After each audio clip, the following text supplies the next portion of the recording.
les damos la bienvenida a esta última sesión del seminario que lleva por título Acciones colectivas para enfrentar la violencia contra las mujeres, experiencias desde distintas voces.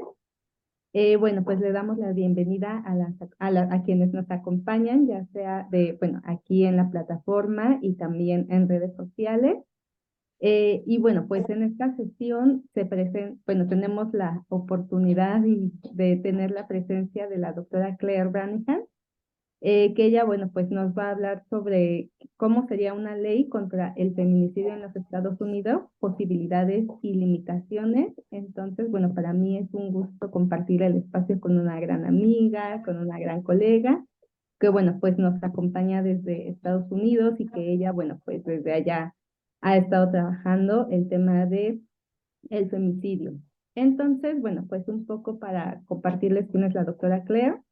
Ella es doctora en antropología cultural por la Universidad de Illinois en Urbana-Champaign, no sé si lo pronuncié bien. Sí, sí, sí. Muy bien, con la tesis doctoral titulada Hacia una justicia amorosa, militancia familiar después del femicidio en Argentina, donde investiga las múltiples maneras de crear e imaginar una justicia en un contexto de impunidad. Actualmente se encuentra en la universidad, en Rice University, y es coordinadora de la Red Interamericana Antifemicidio, RIA, que bueno, está integrada por activistas, académicas, así como sobrevivientes de la violencia de género, y es una forma para generar comunidad y conocimiento contra la violencia machista desde una mirada hemisférica. Y bueno, pues ella nos compartía que justo en la sesión que hoy nos va a compartir, bueno, pues ella parte de una problematización donde actualmente todos los países latinoamericanos, con excepción de Cuba, tiene una o varias leyes que penalizan el femicidio, feminicidio. Cada ley tiene su propia tipificación, pero todas dan nombre, una forma de violencia extrema a las mujeres. El movimiento de judicializar el femicidio en América Latina ha inspirado a varios países europeos como España e Italia de iniciar e implementar su propia ley. Sin embargo, en los Estados Unidos, el femicidio no es un término común ni judicial, a pesar de que las muertes violentas contra mujeres son comunes. Y bueno, en este seminario nos propone pensar en la utilidad de una ley contra el femicidio en el contexto estadounidense. ¿Será posible una ley contra el feminicidio en los Estados Unidos? ¿Qué posibilidades de justicia o injusticia nos llevaría? Y me parece que son cuestiones muy pertinentes y bueno, pues además necesarias, ¿no? Entonces, bueno, doctora Claire, le doy la bienvenida. Muchas gracias por aceptar estar en el espacio y le doy la palabra. Bueno, muchísimas gracias, doctora Leti. Es realmente un honor y un placer poder compartir ese espacio con ustedes. Pues actualmente me encuentro en un departamento de lenguajes y de literatura, así que para mí realmente me siento lo más feliz y contenta de estar con otras colegas y activistas que están en el área de antropología, las ciencias sociales y especialmente en los espacios feministas. Así que realmente, pues es un placer poder compartir pues estas ideas con ustedes. Ahora voy a compartir.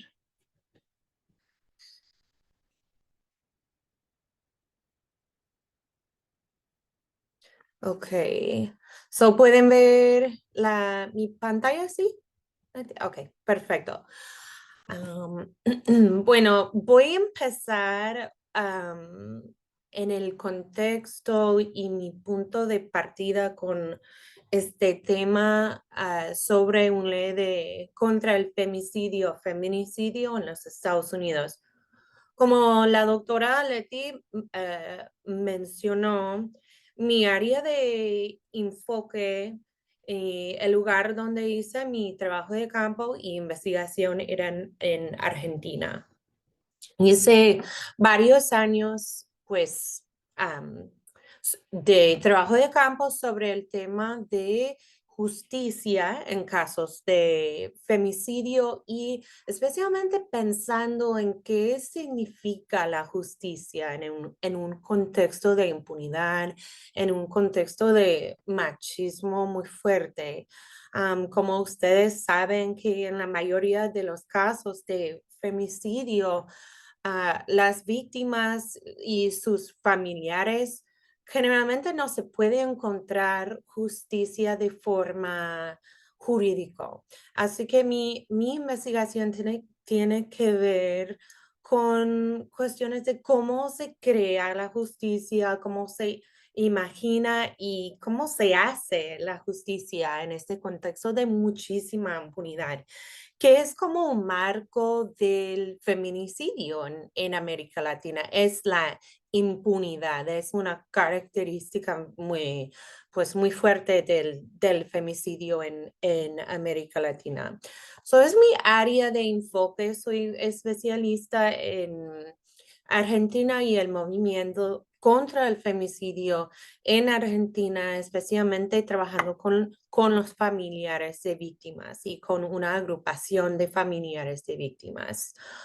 Am, Durante este tiempo, pues antes de llegar a las preguntas para esta presentación, durante mi trabajo de campo, para mi trabajo de tesis del doctorado en Argentina, siempre recibí la pregunta de cómo es el femicidio en los Estados Unidos y si hay leyes contra el femicidio en los Estados Unidos, si hay justicia y cómo se trata el tema de femicidio en los Estados Unidos. Así que para esa presentación, pues es como mi primer paso a contestar esas preguntas y de pensar especialmente en la justicia y cuestiones de leyes en el contexto estadounidense, especialmente como ustedes son una audiencia latinoamericana, pues la idea es para poder empezar en una manera de comparación entre el contexto latinoamericano y también el contexto de Estados Unidos. Am, Son las preguntas generales, como dije, es como un proyecto inicial y las preguntas que me da mucha pues curiosidad es como pensando en términos muy generales, ¿qué ofrece y qué hace una ley contra el femicidio? O sea, ¿qué es la meta que tiene? ¿Para qué sirve? ¿Qué hace? Y qué es lo que no hace. ¿Qué es lo que no hace? O sea, ¿cuáles son los límites de una ley contra el femicidio? Y otra pregunta, ¿cómo es posible copiar y implementar una ley de un contexto, especialmente un contexto pues internacional a otro contexto? Eh, Como voy a hablar más luego en esa presentación, hemos visto pues muchísimas leyes contra el femicidio en América Latina con varias versiones de país a país, pero quiero pensar en cómo o qué oportunidades nos podría presentar una ley aquí en los Estados Unidos, en el norte, digamos, que toma su inspiración del contexto latinoamericano y de pues las feministas latinoamericanas. Y como parte de esa pregunta tiene implicaciones culturales, ¿no? Como la violencia de género siempre es un tema, toma lugar en todo el mundo, es un problema mundial, pero tiene aspectos locales, tiene políticas, tiene aspectos lingüísticas, tiene aspectos políticas. Entonces, pues esas son algunas de las preguntas que para mí como antropóloga me interesa mucho, como pensando en cómo se mueve esas ideas sobre la justicia, sobre la ley, sobre la violencia de género en varios contextos y partes del mundo, cómo se migran. Y en este contexto, pues pensando en podrían mover desde el contexto latinoamericano hacia el norte aquí en Estados Unidos. So, el femicidio como un término, como un concepto, realmente no es parte aquí en los Estados Unidos, no es parte de nuestras, pues de nuestros códigos penales, de las leyes o de nuestro lenguaje común. No es una palabra que usamos ni en el ámbito legal o como en el ámbito común. Es algo que realmente no una persona,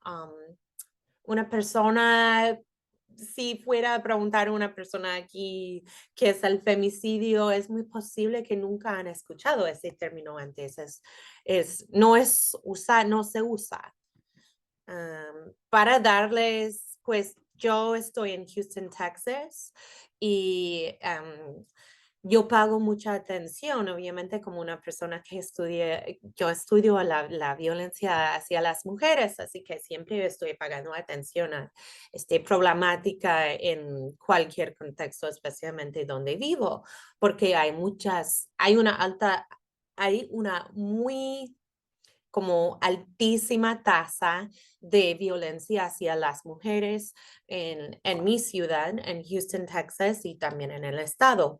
Para darles un ejemplo de cómo la manera en que hablamos, en que reconocemos la violencia extrema hacia las mujeres en los Estados Unidos, pues es algo que hoy encontré, googleé como mujeres asesinadas en Houston recientemente.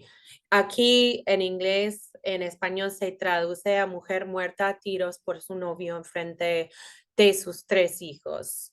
Pues es algo muy cotidiano, es algo muy común, es algo que se sensacionaliza en la prensa. Um, Otro ejemplo de ayer aquí en Houston, se encuentra una mujer que estaba desaparecida aquí hace unos días, muerta en el baúl de un carro. Su novio, Ariel Cruz, descargado con un homicidio. Los actos de violencia extrema hacia las mujeres, no solamente donde yo vivo, pero en todas partes de Estados Unidos, son actos pues cotidianos, muy comunes, y, y son siempre, pues, no es algo que nombramos como un acto de violencia de género. Es siempre, a veces usamos el término de violencia doméstica, otros términos muy neutros.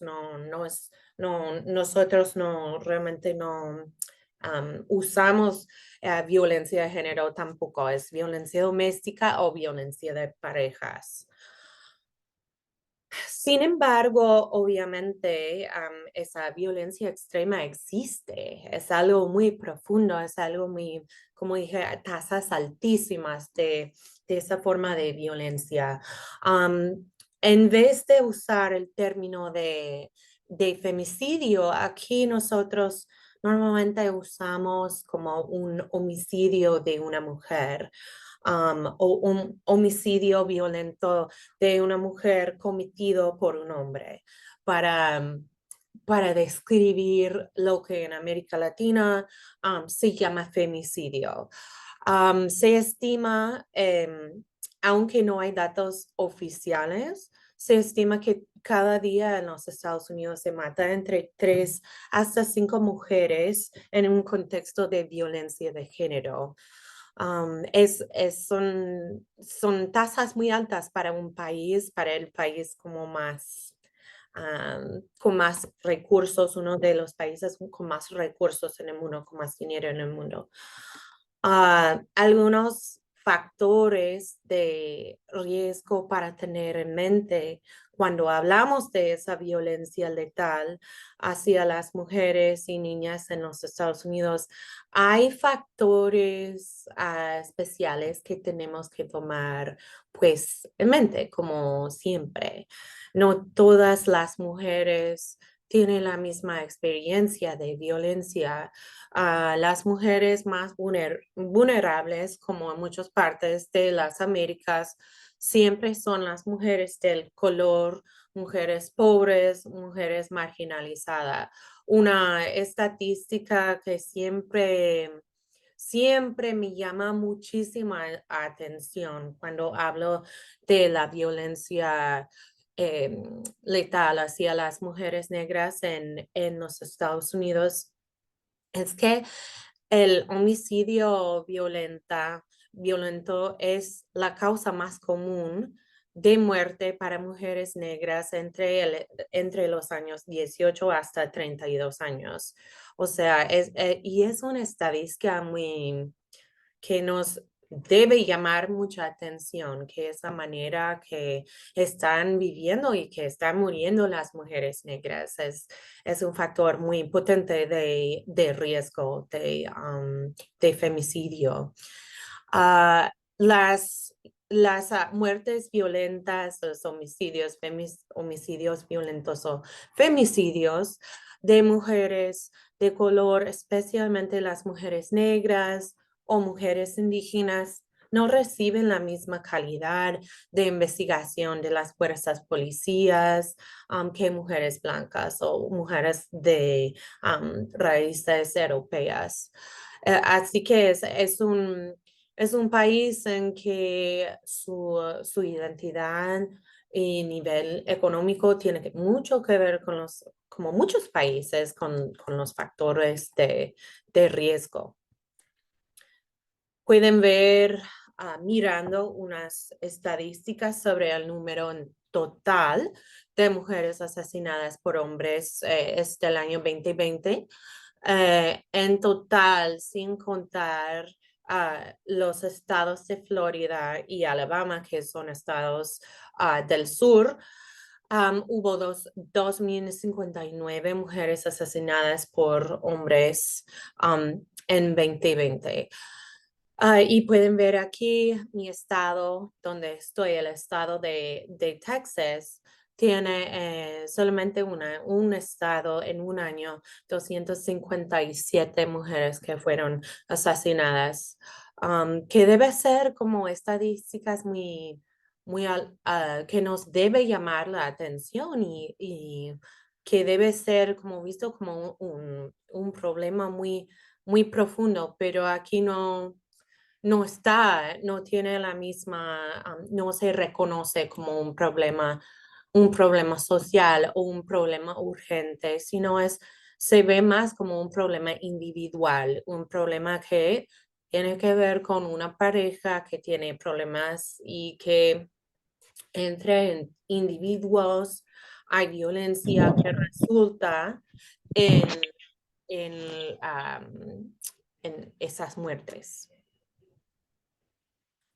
Algo más que quiero anotar aquí es que no solamente son mujeres que son víctimas de pues esa forma de violencia extrema, sino familias enteras.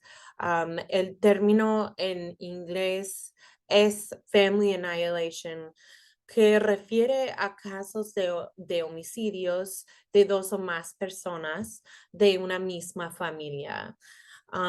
Y en mi estado, otra vez en Texas, desde el 2020 hubo más que 33 casos con más de 89 víctimas. Ahora debe ser más porque es una estadística pues un poco vieja, pero podemos ver que las tasas son muy altas y la violencia es muy extrema. O sea, un homicidio en que una familia entera está como victimizada al homicidio es profundo.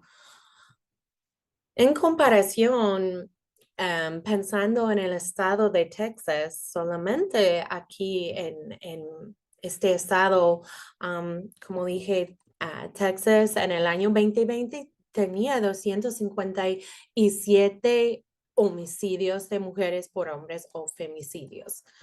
Y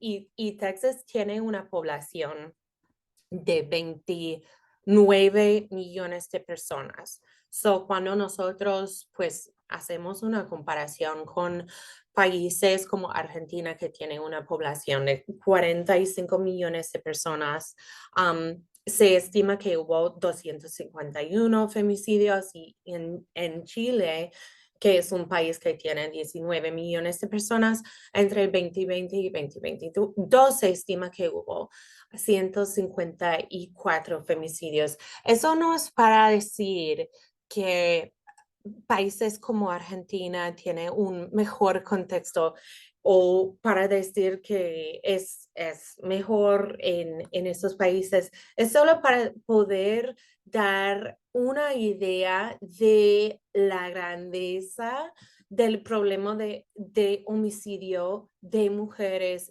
y de esa violencia letal hacia las mujeres en los Estados Unidos, especialmente en estados como el estado en donde estoy, en Texas. So, ¿qué pasó con el concepto de femicidio en los Estados Unidos? Como ustedes es posible que saben que el término, el concepto de femicidio es algo que fue como definido por una socióloga que estaba, que era de Estados Unidos, nació en África del Sur, y ella estaba trabajando en los Estados Unidos.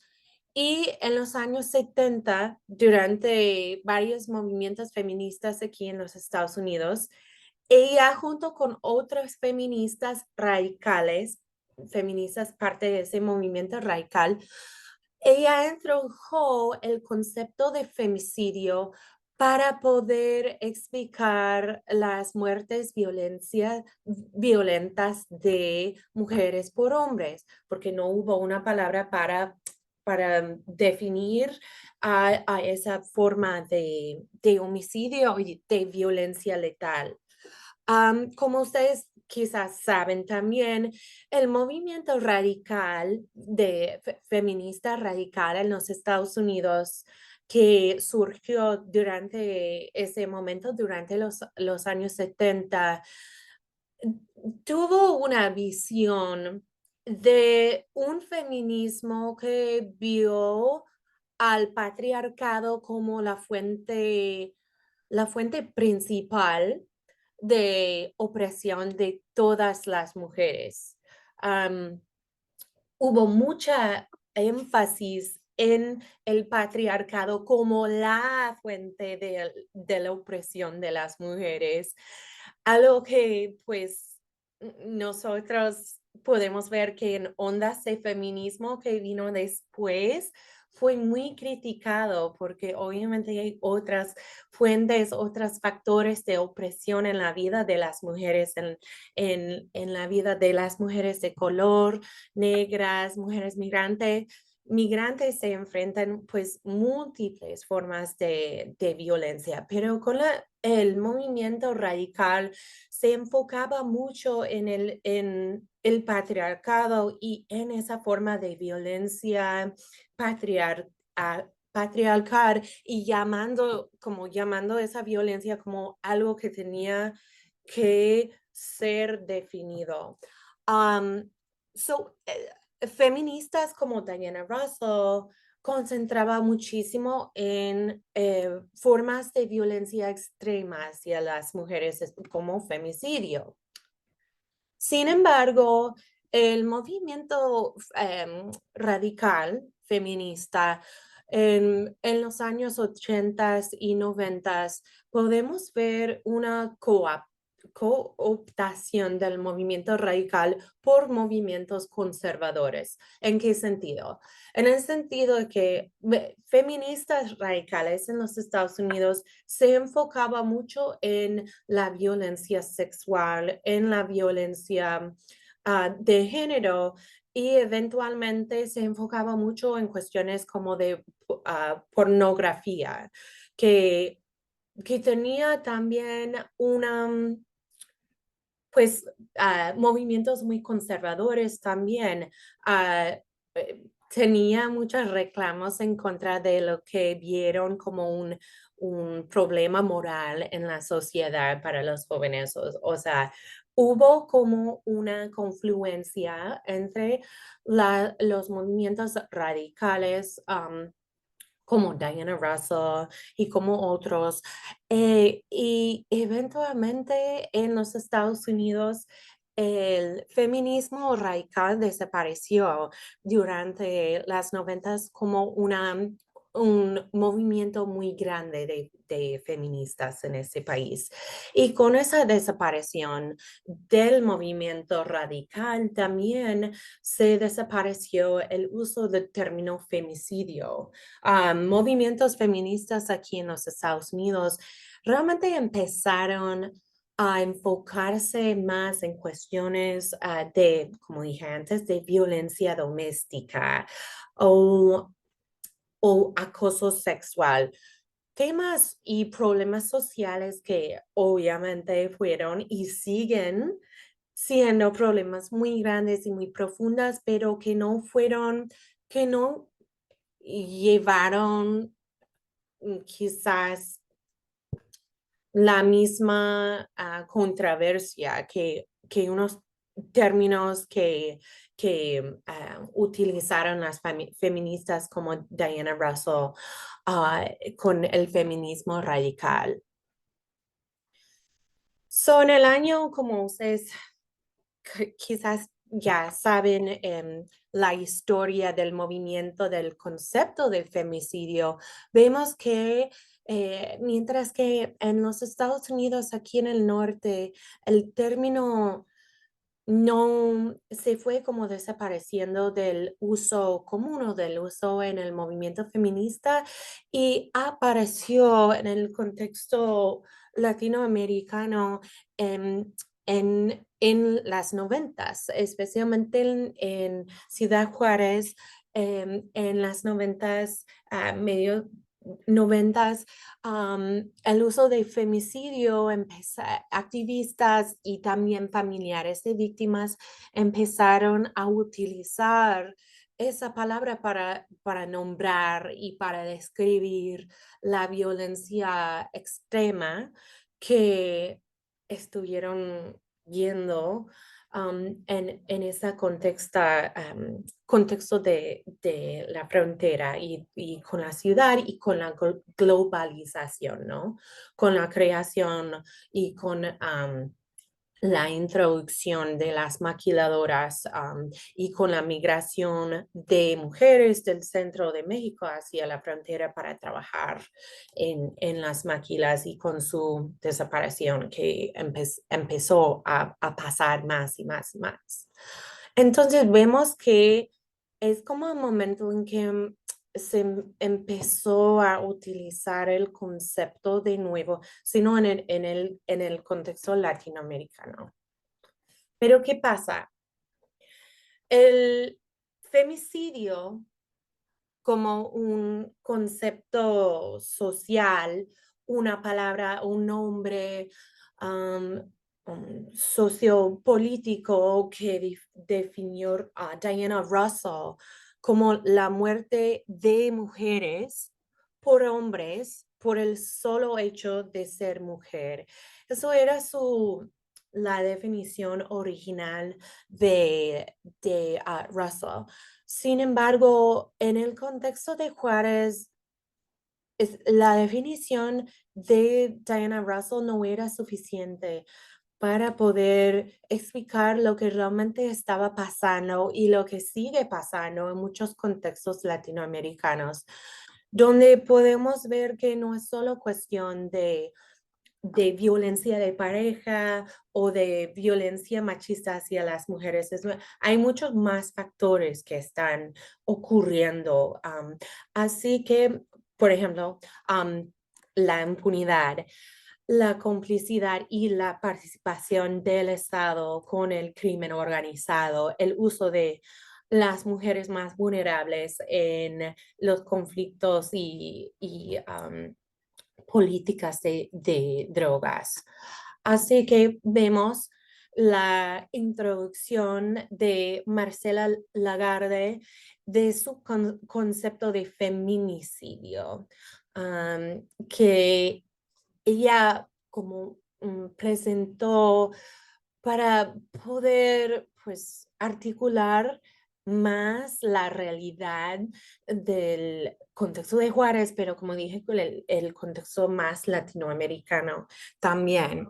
Y con el feminicidio, Marcela Lagarde redefinió el femicidio de Russell para repensar en el crimen más como un crimen del Estado, no solamente producto del machismo, sino como algo en que el Estado realmente estaba tomaba un rol importante.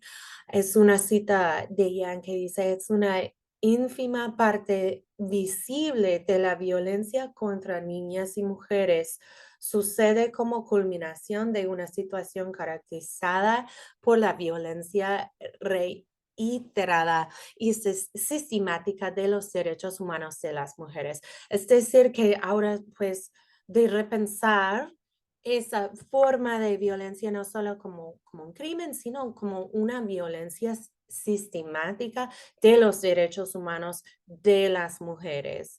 Y por la falta de acción del Estado, en este caso de México, pero vemos de muchos estados latinoamericanos, podemos ver que es cómplice y que también participa en esas formas de violencia también en una forma muy, muy activa. Con la introducción de ese concepto de feminicidio y con los activismos que vimos en Juárez y de los familiares feministas de las mujeres que estaban desapareciendo y siendo asesinada muy brutalmente, vemos como un efecto de, de otros países y de ese concepto del femicidio y de feminicidio, podemos ver cómo se fue migrando a otros contextos latinoamericanos. Por ejemplo, en el año 2007, Costa Rica se aprobó la primera ley contra o como criminalizando el femicidio en el mundo. Y vemos como ahora, pues, la mayoría de los países latinoamericanos ahora tienen una ley que menciona y que nombra el femicidio en sus códigos penales y otras formas legislativas. Las leyes son parecidas, pero en cada país tiene su propia como manera de legislar esa forma de violencia. Aquí se puede ver como una lista de los países que tiene una ley sobre el femicidio relacionado con el femicidio. Países latinoamericanos antes, como países como Argentina, ya tenían leyes contra la violencia doméstica, otras formas de violencia hacia las mujeres.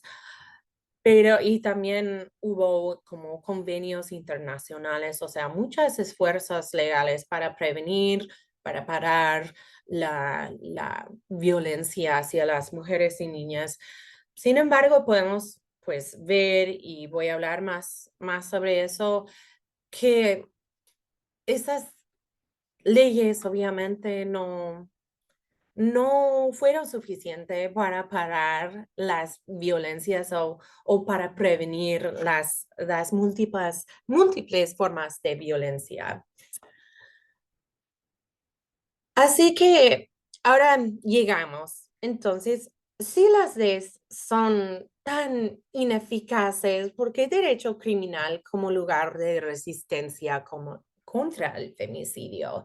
Si los como espacio o si sabemos que aunque todos los países ya tuvieron leyes sobre violencia doméstica, convenios internacionales, cosas así. ¿Por qué entonces se enfocaron tanto las feministas latinoamericanas en derecho criminal como el eje, ese lugar de resistencia contra el femicidio? Bueno, sabemos que los espacios legales y jurídicos han históricamente sido lugares muy violentos, hasta peligrosos para las mujeres.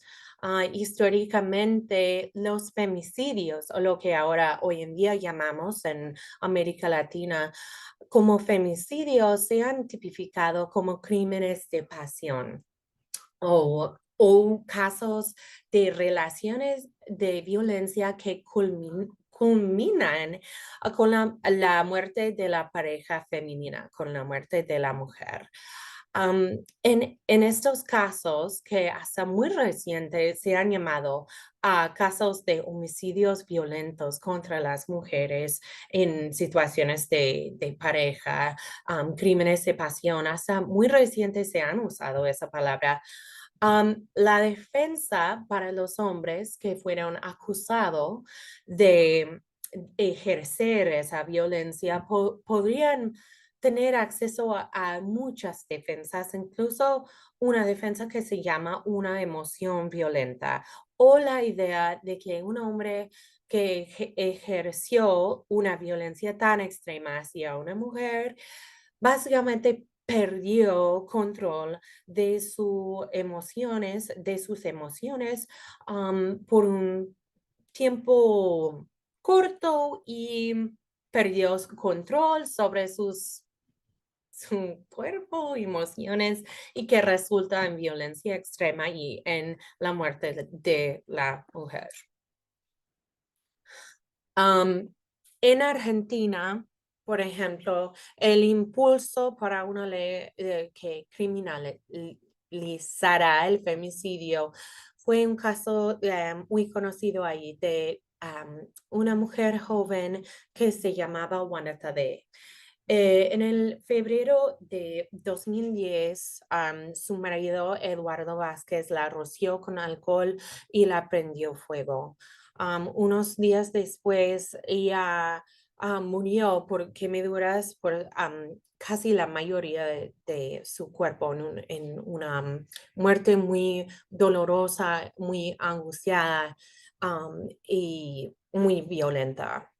Este caso fue muy conocido en Argentina porque su marido fue baterista en un grupo de música que se llama Callejeros, que fue muy conocido. Así que fue un caso que fue muy, muy conocido en la prensa, en la televisión, una drama muy sensacional, ¿no? Muy conocido.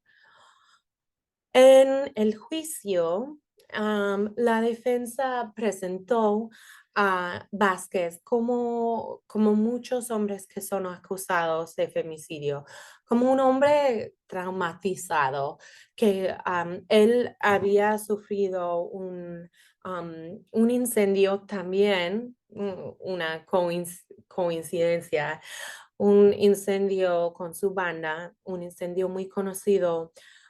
Y en ese incendio, él perdió su mamá. Así que la defensa utilizaba su trauma para poder justificar sus acciones contra su esposa. Según la defensa, Vázquez perdió control para unos momentos de sus emociones y por eso se prendió fuego a Wanda. En el fallo, en la sentencia, no sé si ustedes han leído sentencias de casos de femicidio, pero en Argentina son muchas páginas, 200, la sentencia de Wanda era como casi 300 páginas, o sea, cuenta mucho. Y en su sentencia contaba una historia de una mujer muy exigente que molestaba mucho a su marido hasta el punto en que él no perdió su control y por eso, pues, como ven en la foto que tengo aquí en Argentina, el sistema legal, derecho penal, permite a personas acusadas de crímenes violentos a reactuar, hacer actuar desde su perspectiva qué había pasado en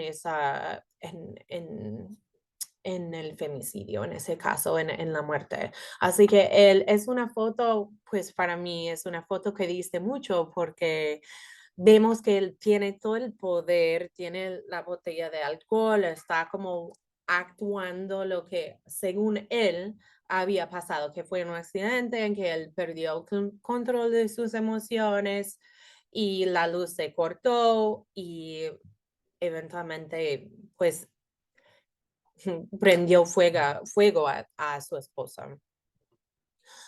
En 2012, los padres de Wanda, junto con el movimiento feminista en Argentina, movilizaron para una ley que, pues, debo mencionar antes de hablar sobre el cambio de ley, de, que durante el juicio hubo pues mucha culpa a Wanda, mucha culpa a sus papás, a pesar de evidencias de violencia de pareja en su relación. O sea, él había amenazado a ella antes, había testimonios de que había violencia en su relación y que eso no fue un accidente. O sea, había muchas pruebas, pero en la primera sentencia, él solamente recibió una sentencia muy pequeña, después apelaron a la primera sentencia y después él recibió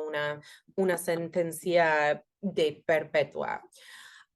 Sin embargo, el juicio fue muy doloroso y muy machista también. O sea, como dije, en el juicio presentó al Vázquez como el víctima de esa muerte en vez de contar la historia de Wanda, quién era la víctima de verdad.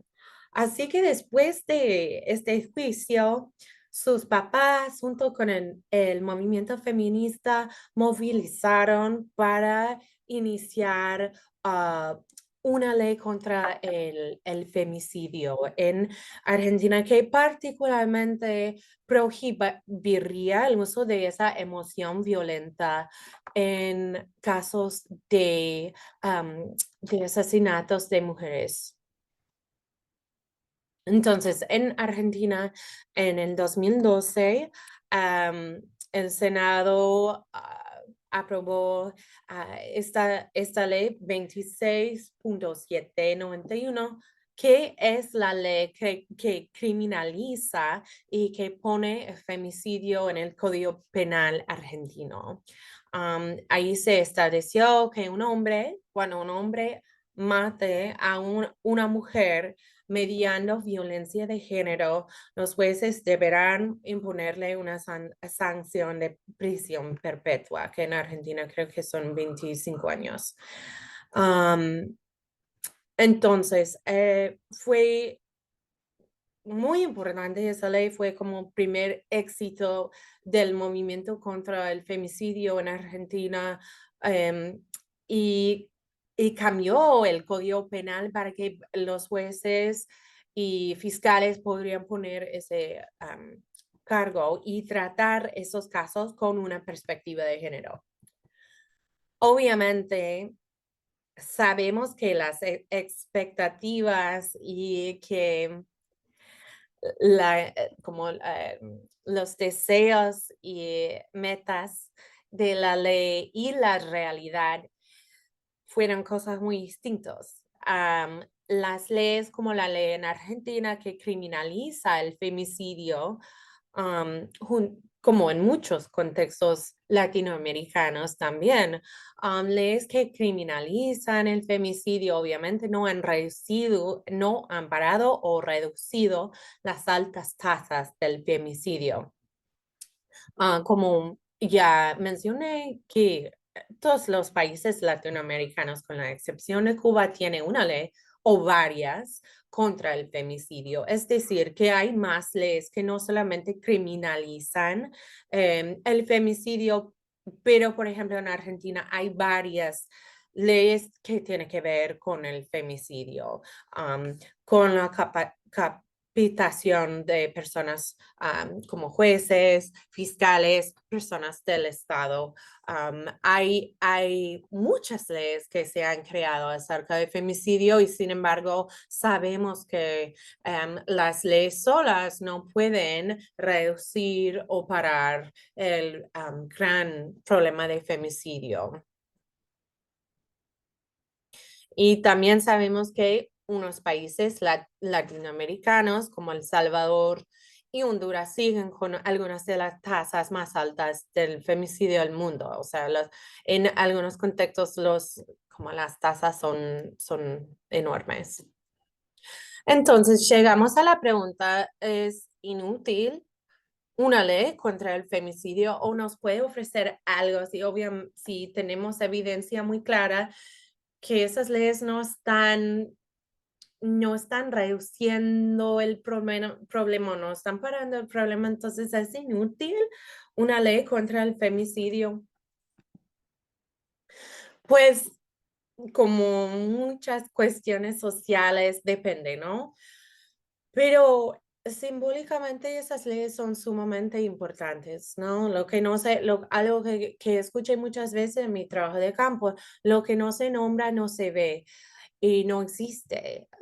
Sino el poder de nombrar el delito, especialmente para los familiares de la víctima, tener un fallo de femicidio, una sentencia de femicidio es sumamente importante en su proceso de sentir justicia, de sentir escuchadas, de sentir como no murió sus seres queridos en vano.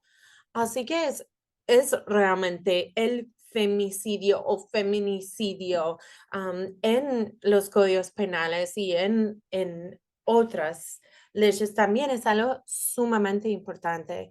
Aparte, esas leyes ayudan a humanizar la víctima y de no culparla. Sabemos que un aspecto del femicidio y que una característica muy profunda de la violencia hacia las mujeres, la violencia de género, es que siempre la primera pregunta es ¿qué hizo ella para provocar o para si ella estaba vestida de cierta manera o si era demasiado exigente o si era celosa?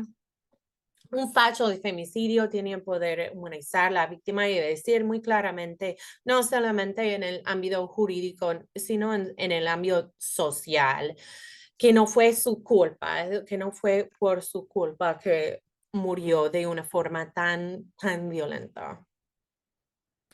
Sin embargo, también sabemos que la criminalización del femicidio y, y esa idea pues del feminismo punitivo no es una solución, no se soluciona el problema de la violencia hacia las mujeres y de el femicidio. En la lectura que compartí con ustedes de hoy, hay una cita de Elena Lauri, que introdujo esa idea de feminismo punitivo, perdón, que básicamente es un feminismo que busca una mayor criminalización y el aumento de las penas a conductas lesivas contra las mujeres que tienen su base en las relaciones desiguales de género. En inglés también usamos este término como de feminism, que es, en inglés decimos feminismo carceral. otra cita de la lectura que elegí, que creo que habla muy profundamente de esas cuestiones de Rebolledo. La simple reacción penal puede llevar a creer que con el castigo al agresor o con la apelación al valor simbólico del derecho punitivo se agota la reivindicación antidiscriminatoria, lo que legitima la falsa creencia de que el endurecimiento del derecho penal es una solución a los conflictos sociales. O sea, no solamente el femicidio que vemos como un problema social que nos podría como parar o prohibir con el derecho penal. Son muchos los problemas que criminalizamos, los problemas sociales. Como dije, en Estados Unidos nosotros llamamos a esa forma de feminismo carceral, y es la creencia de que las cárceles o prisiones resuelvan las desigualdades de género, especialmente la violencia de género. Y esto fue algo que ocurrió también en los Estados Unidos, un movimiento hacia la criminalización de violencia de género. Pero la evidencia la gran mayoría de evidencia que tenemos demuestra que los cárceles contribuyen a la violencia y no la reducen. O sea, los cárceles no son lugares para reducir la violencia, no tienen la capacidad de reducir la violencia. Entonces, llegamos a esa pregunta, o la pregunta principal de mi presentación de hoy. Una ley de femicidio en los Estados Unidos, ¿qué haría o qué nos podría ofrecer? Como ya les expliqué que el femicidio es un problema enorme y silenciado en los Estados Unidos, como dije, es algo que no se nombra, que se ve solamente como en la prensa, televisión, como muertes muy sensacionales que se utilizan para mostrar como actos de violencia muy extrema, de una forma que no respecta la vida de las mujeres y de todas las mujeres, no solamente la víctima. Como todos los casos de femicidio en el mundo son prevenibles, ¿no? No son inevitables. Es una forma de violencia que tenemos la capacidad de parar para siempre. Y una ley y varias leyes, no hablé mucho de leyes en latinoamericanos de prevención, pero obviamente es la parte más importante de prevenir. Si es solamente una muerte, está bien, ¿no? Vale la pena. También, como dije antes, esas leyes tienen la capacidad de humanizar las víctimas, de contar su historia, de contar su vida, que era más que solamente otra muerte violenta de otra mujer, ¿no? Con con un fallo, con una sentencia de femicidio es más de una estadística, es mirar todas las cosas que pasaron hasta su muerte, violencia. O sea, es, es importante simbólicamente, súper importante. Y por último, una ley en los Estados Unidos podría ayudar en la visibilización del problema y mostrarlo como un problema social y no individual. Como dije, aquí se ve como un problema sumamente individualizado, un hombre y una mujer, sin verlo como un problema social de nivel política.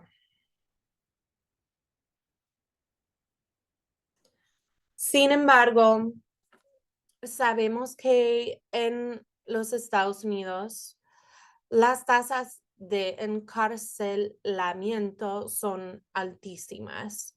En los Estados Unidos tenemos toda una industria de cárceles. Tenemos cárceles que son parte del Estado, que son públicos, digamos, prisiones que son públicos o federales, pero también tenemos muchos cárceles que son privatizados o que tienen una relación público-privado. Hay todo un negocio para prisiones y para cárceles y la encarcelamiento aquí en los Estados Unidos. Viendo una estadística mundial, 1 de cada 5 prisioneros en todo el mundo está en los Estados Unidos, que es un dato muy chocante, es muy profundo saber eso. 1 de cada hombres en los Estados Unidos, 1 de cada 9 hombres en los Estados Unidos pasará tiempo en el cárcel, que es un número altísimo también. Y 1 de cada 3 hombres negros en los Estados Unidos pasará tiempo en el cárcel. O sea, la mayoría de las personas y hombres que están, y también mujeres que están en el cárcel o prisión, son personas de color y la mayoría son negras o afroamericanos. Los cárceles en los Estados Unidos muy claramente sabemos que no reducen la violencia hacia las mujeres y que no reducen la violencia tampoco. Cualquier forma de violencia no se reduce por fuerzas carcelarias ni en prisiones, ¿no? No son espacios de rehabilitación, no son espacios pues, para poder ayudar a personas que actúan de forma violenta. Sabemos que algunas de las pandillas más grandes del mundo, como MS-13, nació en los cárceles de Los Ángeles, California. Esas pandillas empezaron en los cárceles en Los Ángeles en los años 90 y 80, como había mucha criminalización de migrantes y personas pidiendo asilo de países centroamericanos que tuvieron guerras civiles. Había y sigue muy altas números de personas migrantes que también son encarcelados. Conclusiones preliminares. Obviamente esas son conclusiones preliminares. Hay muchísimo para empezar.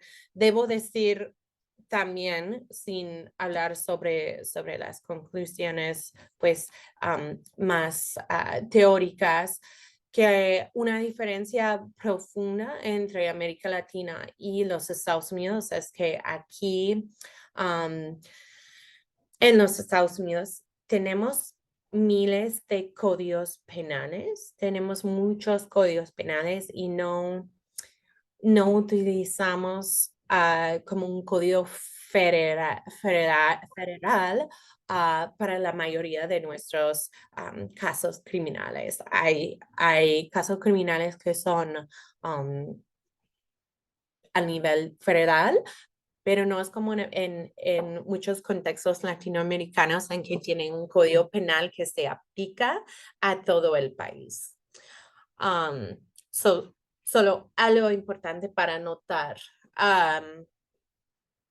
Pero bueno, como conclusiones súper preliminares a esa pregunta, en los Estados Unidos hay una gran urgente necesidad de reconocer la violencia letal hacia las mujeres, personas trans y personas no binarias. Lenguaje es una herramienta para invocar y para empezar de empujar este cambio. Sabemos que el motivo de Diana Russell hace muchos años era para poder visibilizar las violencias extremas hacia las mujeres. y es poderoso, es muy potente nombrar lo que vemos, lo que estamos viviendo y cómo están muriendo las mujeres, especialmente las más vulnerables aquí en los Estados Unidos. Tenemos aquí mucho, desde mi punto de vista, como alguien que ha estudiado mucho el movimiento feminista aquí en Estados Unidos y también en América Latina, aquí en el norte tenemos mucho para aprender de los movimientos feministas latinoamericanos, especialmente cómo podemos repensar nuestra relación con el Estado y nuestra relación con la justicia también. Ustedes probablemente se saben sobre el movimiento de Me Too en los Estados Unidos, que fue muy profundo hace algunos años.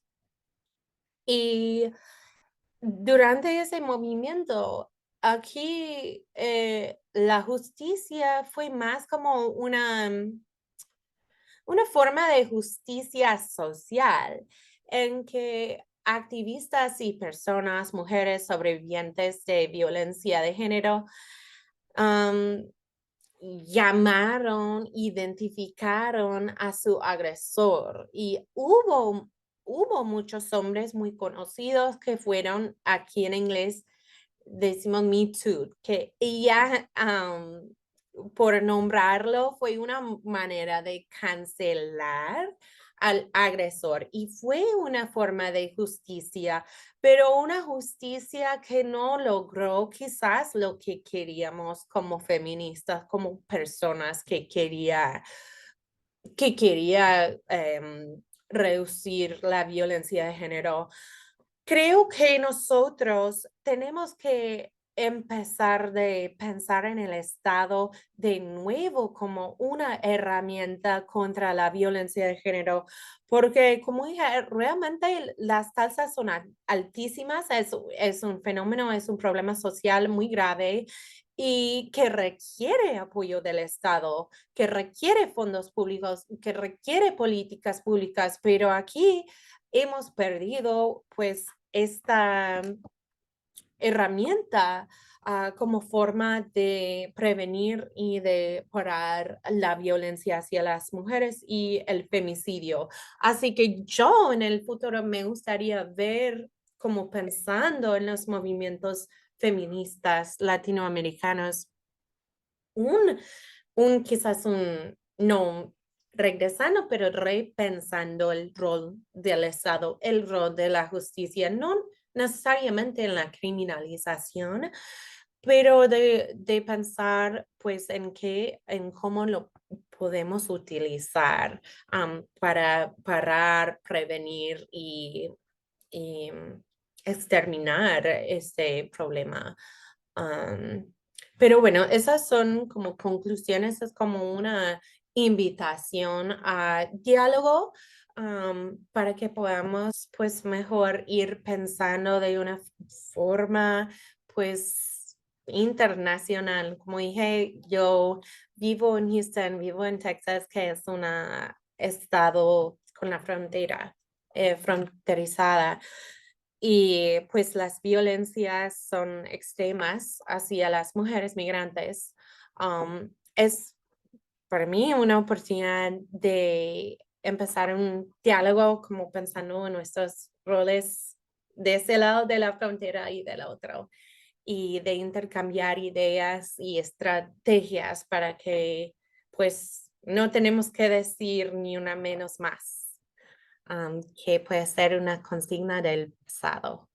Así que con eso, pues invito preguntas o comentarios y espero que pudieran entender mi español. Es que yo he estado dando clases todo el día, así que me siento pues un poco cansada y así que espero que hayan podido entenderme.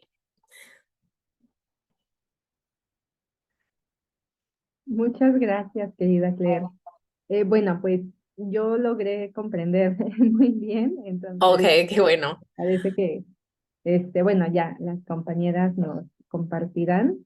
Pero bueno, te agradezco mucho tu intervención y bueno, pues a mí me hiciste como un recorrido muy importante, tanto del tema como de justo como retomar por qué es necesaria una ley, ¿no? O sea, Sí, pienso como en el contexto que está pasando en Estados Unidos y también los distintos procesos que hemos llevado en distintos lugares, y hablo particularmente de México.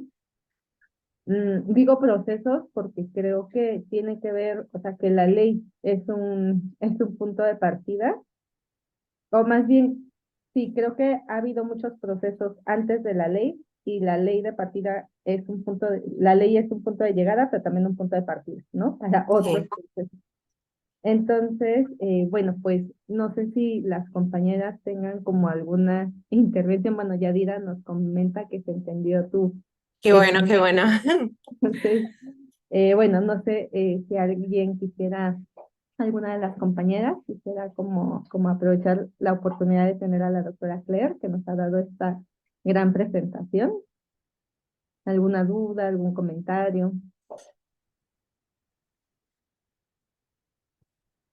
Bueno, en lo que se animan, a mí sí me gustaría justo bueno, a partir de esta exposición que nos haces muy bien, yo me quedé un poco, o sea, los datos que nos presentas, Claire, o sea, de cómo, o sea, respecto a los feminicidios en Estados Unidos y en Texas, yo me preocupé mucho, o sea, es muy Mm, alarmante y además, o sea, respecto a las formas en que están siendo asesinadas, ¿no? En el espacio público. No sé sí. si hay un recrudecimiento tan, bueno, o sea, en México han habido como problematizaciones respecto a la hazaña incluso que hay en los cuerpos de las mujeres, como toda esta misoginia que hay, ¿no? Entonces me quedé preocupada en ese sentido y justo por eso me parece que es muy importante que hablemos de estas leyes.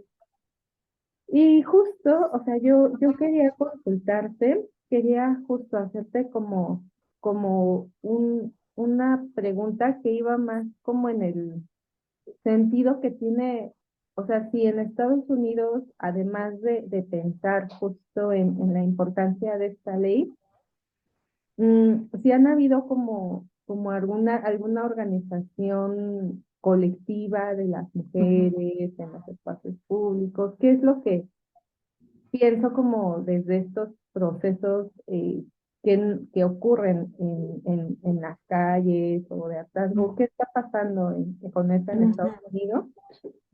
Y justo me quedé pensando en esto de qué hace la ley, ¿no? O qué no hace. Y bueno, pues en México la ley tiene como estándar erradicar la violencia feminicida, que a quienes hacen política pública, pues es como, ¿cómo hacemos eso si es bien difícil erradicar, ¿no? O sea, disminuir y usan otros términos, pero erradicar es muy difícil. Y justo parte de lo que decía el movimiento era que justo el erradicar es un tema político, ¿no? O sea, y es lo que, o sea, lo mínimo que le corresponde al Estado en términos de derechos de las mujeres. Entonces, justo, bueno, yo me estaba pensando como, justo como en esto, o sea, como en la organización, o sea, si hay organización, Mm, hacia dónde se orienta su agenda sí, política, porque son muchísimos temas, ¿no? O sea, y justo pienso en los procesos que se han desencadenado en México a partir de la ley, y ahora, o sea, la ley llega, pero que se implemente es otra cosa, ¿no? Y pasa por toda una dimensión integral de política pública, que el Código Penal es una parte, ¿no? Esta parte de claro. la Sí. función, pero hay otras esferas y justo, ¿no? También me estaba pensando en esto o sea, el racismo está como, o sea, son otra vez las mujeres las más vulnerables, ¿no? Entonces, bueno, yo puedo seguir opinando mucho al respecto, pero Sí, sí. No, agradezco mucho la pregunta Y incluso para mí, cuando yo estaba revisando las estadísticas para presentar esa presentación, están como están, son, son muchísimas mujeres asesinadas diariamente y que como yo estoy como antropóloga que ha trabajado en América Latina, soy muy acostumbrada al ver el problemático como de otra manera. Aquí siempre siempre es como me siento que estoy gritando a nadie, que nadie quiere escuchar sobre el problema que pues que realmente tenemos más que 2000 mujeres cada año muriendo por esa forma de violencia, es tremenda. Am, quería mencionar muy rápidamente que hay un base de datos sobre femicidio que si les interesa el tema en Estados Unidos, se llama Women Counts USA y lo voy a poner en el chat. Es una mujer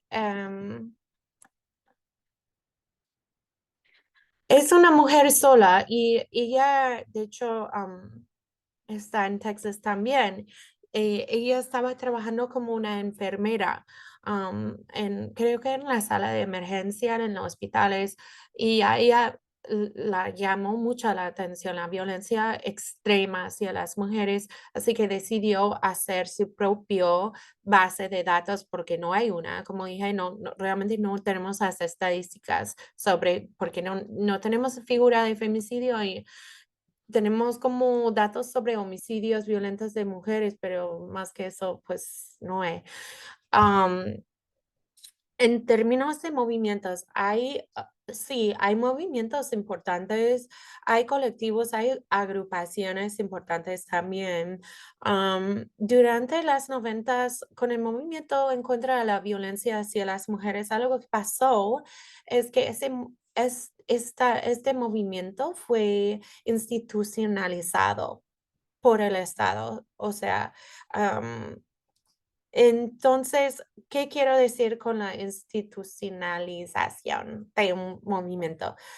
Pues el movimiento, como muchos movimientos sociales, estaba exigiendo muchas formas de cambio, muchas formas de justicia y eventualmente empezó a trabajar con el Estado, recibir fondos de parte del Estado para abrir refugios para mujeres y para abrir otros como servicios sociales.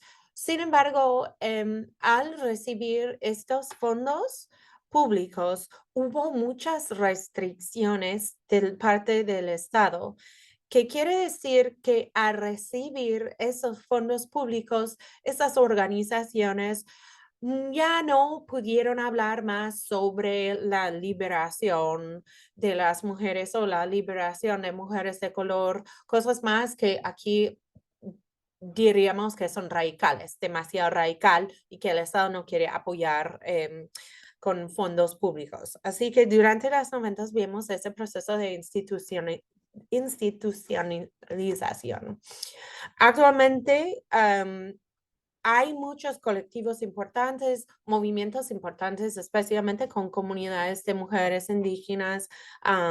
Como mujeres, hay una página que cuenta femicidios de mujeres negras que creo que se llama Black Femicide Project, pero también pues no recibe fondos, no tiene pues fondos de hacer el trabajo, no sé, no he chequeado su página, pero son movimientos, pues son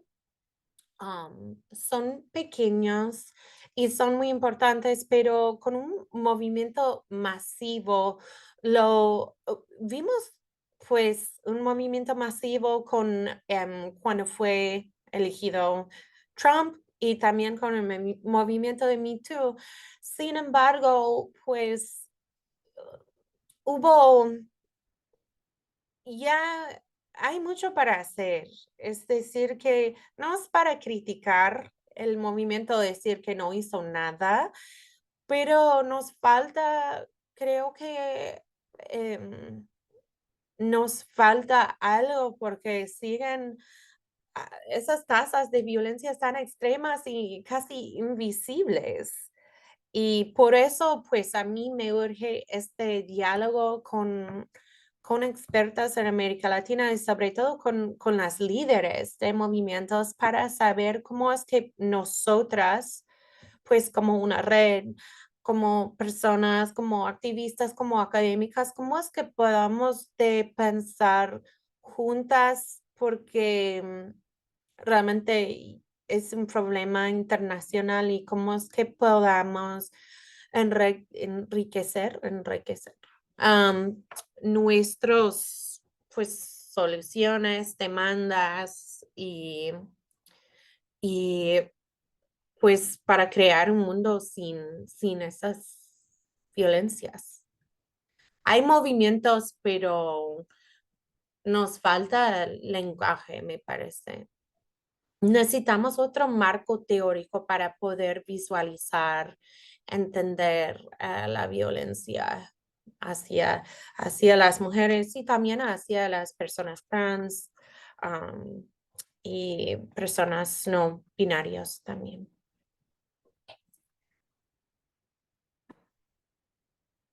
Muchas gracias, Claire. Eh, sí, me parece que eso nos da como para muchas discusiones, porque, o sea, justo, o sea, como siguiendo esta línea, o sea, y que hablaste de la cooptación del feminismo radical. Ujú.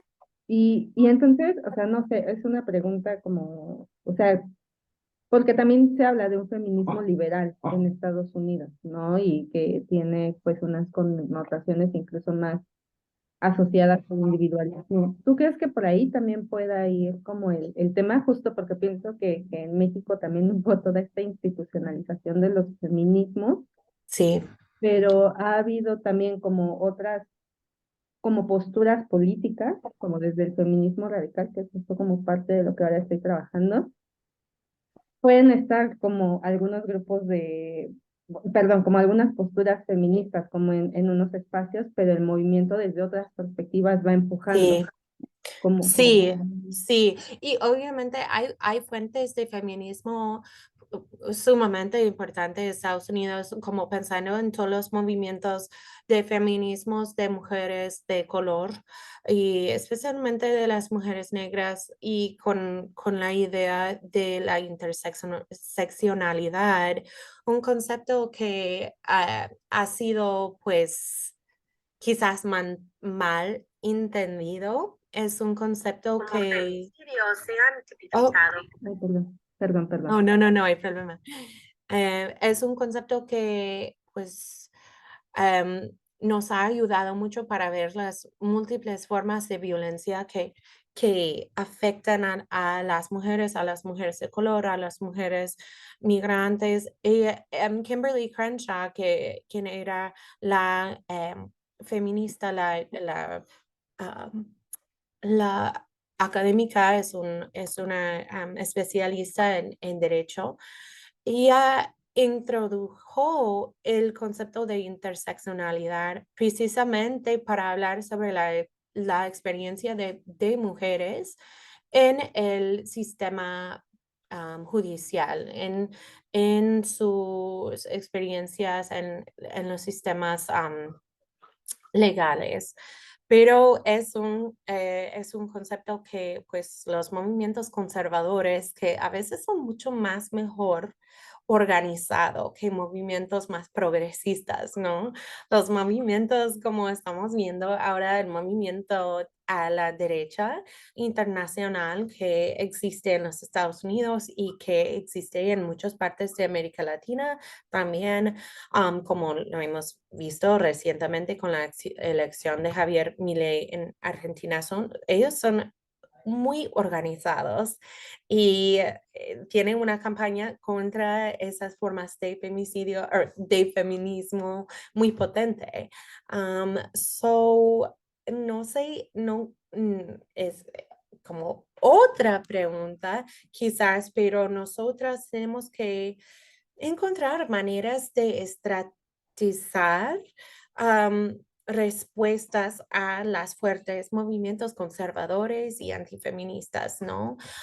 Pero es que en los Estados Unidos han sido mucha violencia ejercida de feministas blancas, educadas, de un nivel alta económica, elitista, hacia las mujeres de color o mujeres negras, ¿no? O mujeres migrantes, mujeres pobres.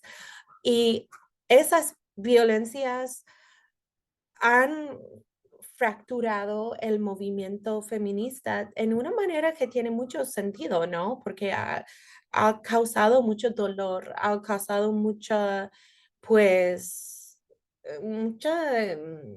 muchos malos sentimientos y las mujeres, las feministas blancas liberales, yo no creo que hemos, pues no soy una feminista liberal, soy más pues progresista, am, pero no creo que mujeres y feministas ah, blancas realmente se han reconocido el dolor que han causado a otras mujeres y a otras formas de feminismo.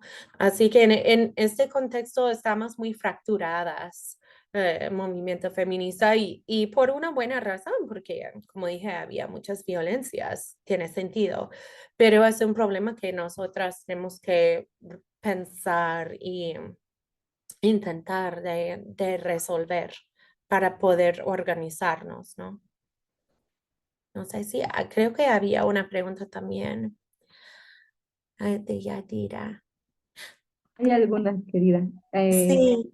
Bueno, Yadira comenta, así es, la violencia sigue por todas partes. Ah, no, primero dice, Yadira, buenas tardes. Sí se entendió tu español, gracias. Qué ¿Algún, bueno. algún movimiento que se esté organizando para las migrantes que están llegando a Estados Unidos para Mm, atender los problemas con los que lleguen con los que llegan las mujeres al país? Y también Yadira más abajo pregunta, así es, la violencia sigue por todas partes. Aunque sean universitarias, ¿crees que necesitamos dar mm, conferencias? Al paso de los años escolares, empezando desde los primeros ciclos escolares, si se ha intentado.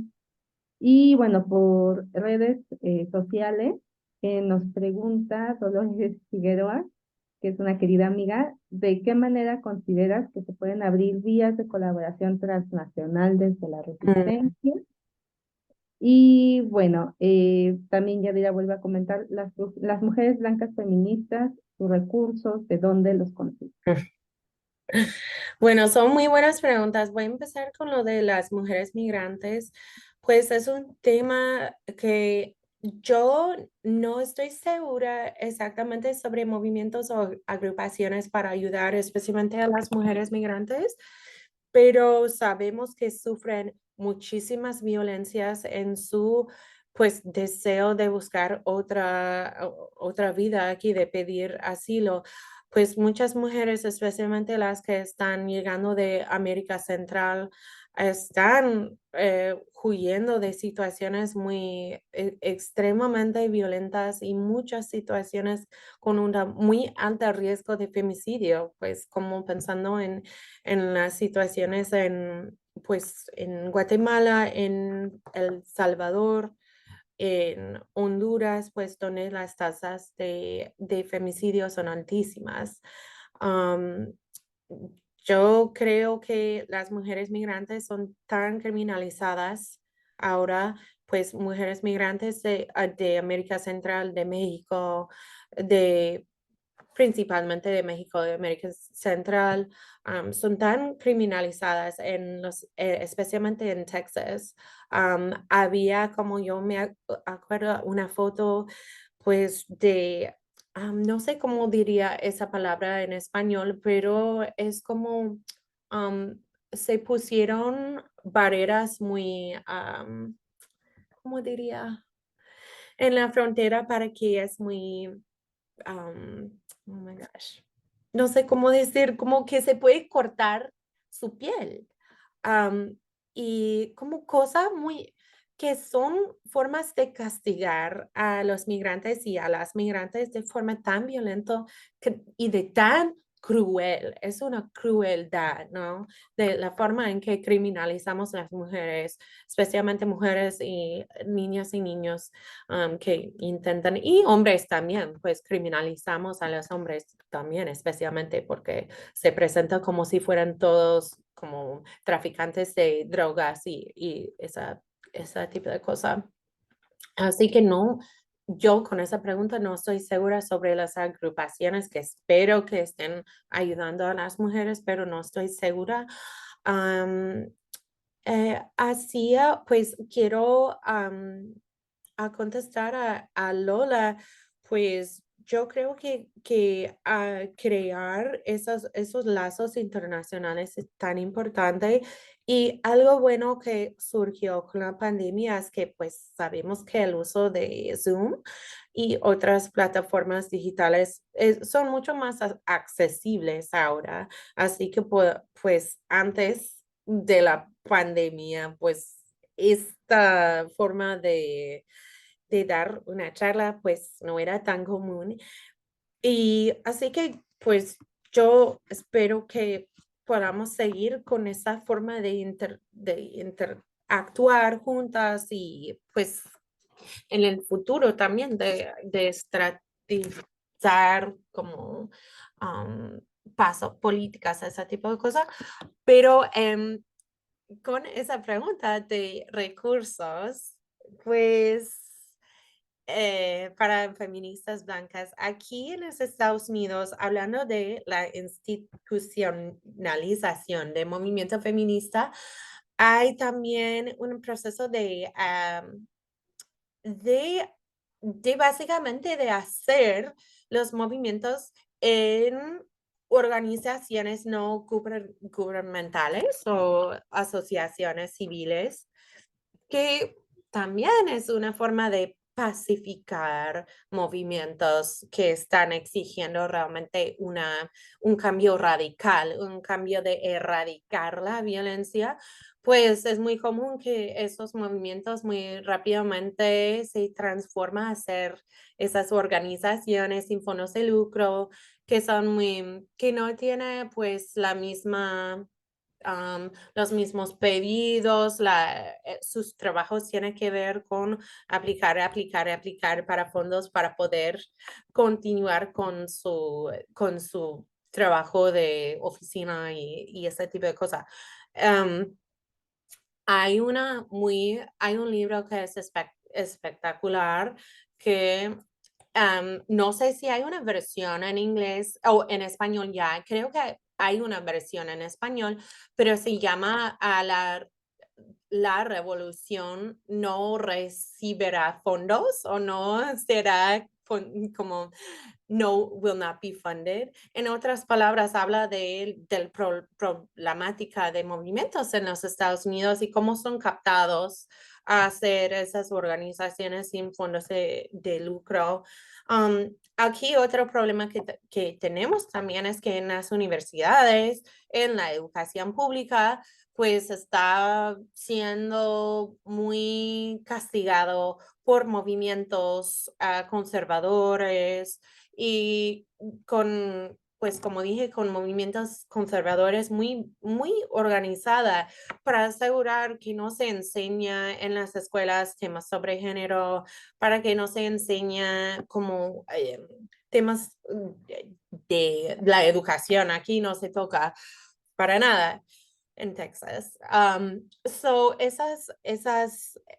Esas políticas son pues parte de la manera en que los movimientos feministas aquí se desaparecen y pierden su poder, pero a la vez es que tenemos que ganar una vida y la militancia y activismo no paga, así que pues, pero bueno.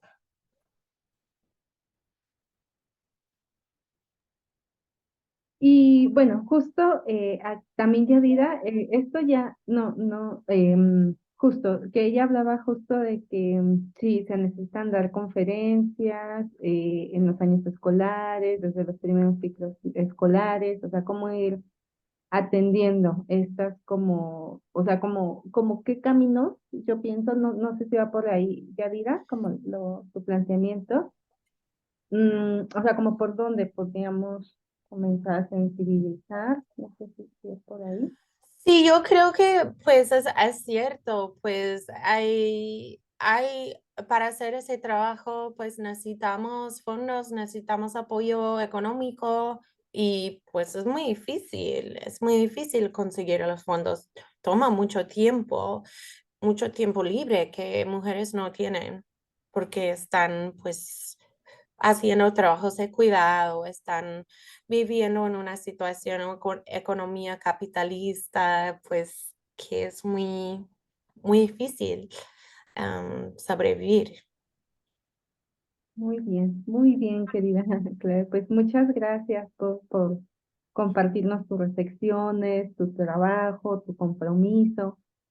Bueno, pues es un espacio donde, pues claro que me parece que es necesario y que forma parte de estos caminos que buscamos, pues para erradicar la violencia contra las mujeres Sí, y que, como decía, ¿no? O sea, desde una perspectiva integral, creo que también, pues, socializar los conocimientos, ¿no? A través de estos espacios académicos y de otros, pues, me parece que forma parte, ¿no? Como bien comenta Yadira.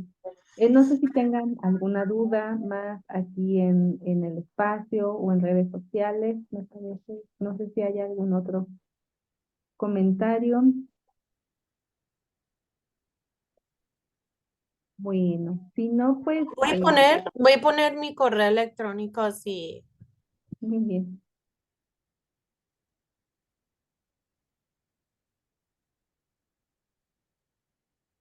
Y pues Leti, solo quería agradecerte y a todos ahí en acá para invitarme y pues siempre esas conversaciones pienso que son, pues aunque pueden parecer muy pequeñas, pero son importantes, son realmente importantes esos diálogos y intervenciones.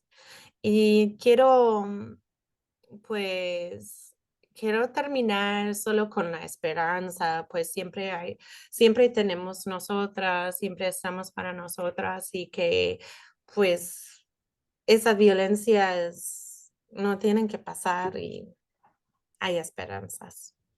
Sí, sí, sí, sí, y también acompañamientos, ¿no? Como bien Sí, señalabas, exacto, ¿no? O sea, exacto. Sí, una palabra muy importante, lo de acompañamiento, es otra idea, es otro concepto que nos falta.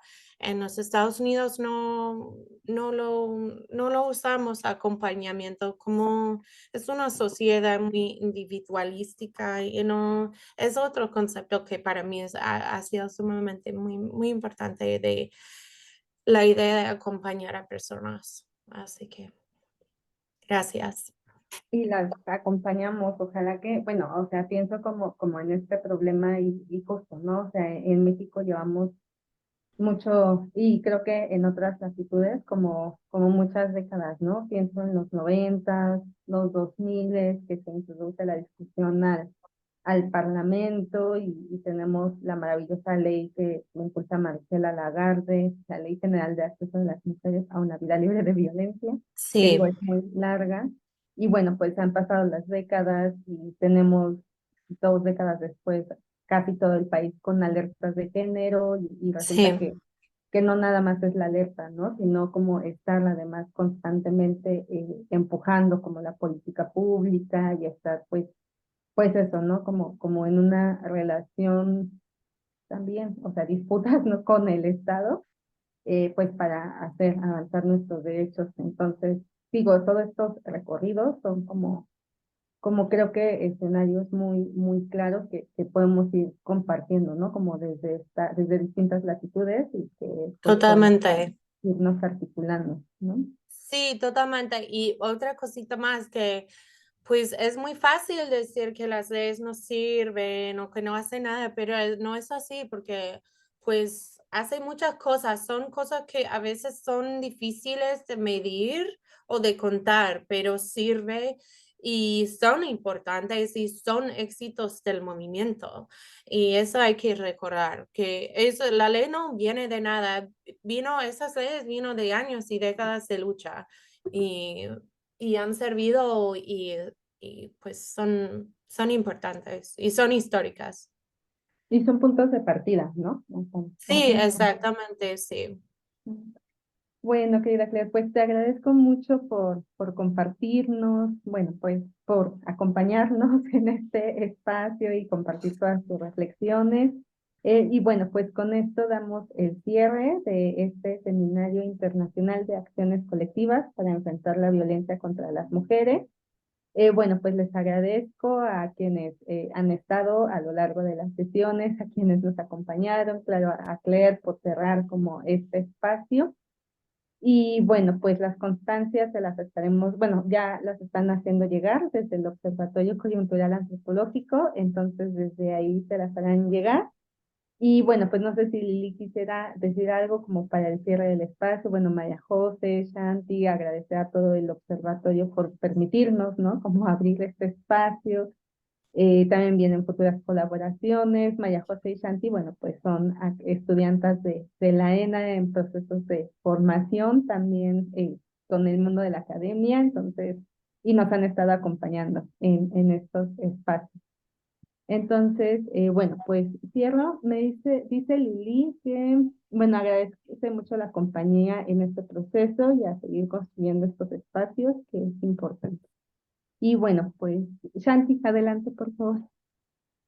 Pues sí, también agradecer por este espacio durante estos meses también y a las ponentes, a las asistentes, a ti, Leti, a Liliana, disculpen el ruido si se escuchan como cohetes, este, y a todo el observatorio por el segundo, mm, La ¿cómo segunda es? versión. Ajá, la segunda versión de este observatorio ahora internacional. Aprendimos mucho durante este camino y así como lo mencionó Leti, pues se les estará llegando a las ponentes su constancia y a las que asistieron también se les hará llegar su constancia. Entonces, en nombre del observatorio y de la ENA damos por concluido el, este seminario y pues muchísimas gracias. Acaba de entrar Majo, a ver si dice algo.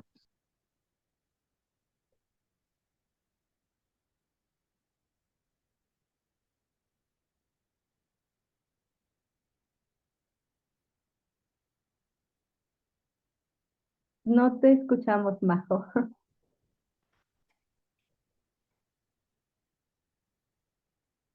Majo, ¿no te escuchas?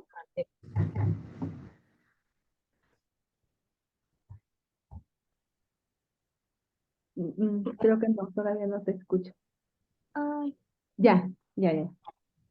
Sí, agradecer a todas las ponentes que estuvieron en estas jornadas, a la doctora Leti, a Liliana por su acompañamiento y bueno, de parte de LOCA, de la Escuela Nacional de Antropología, pues les damos las gracias, justamente les harán llegar sus constancias y bueno, vienen más proyectos en el Departamento de Género y Feminismos en el LOCA, entonces esperamos que las personas que nos acompañaron en este seminario nos acompañen el próximo año en distintos proyectos.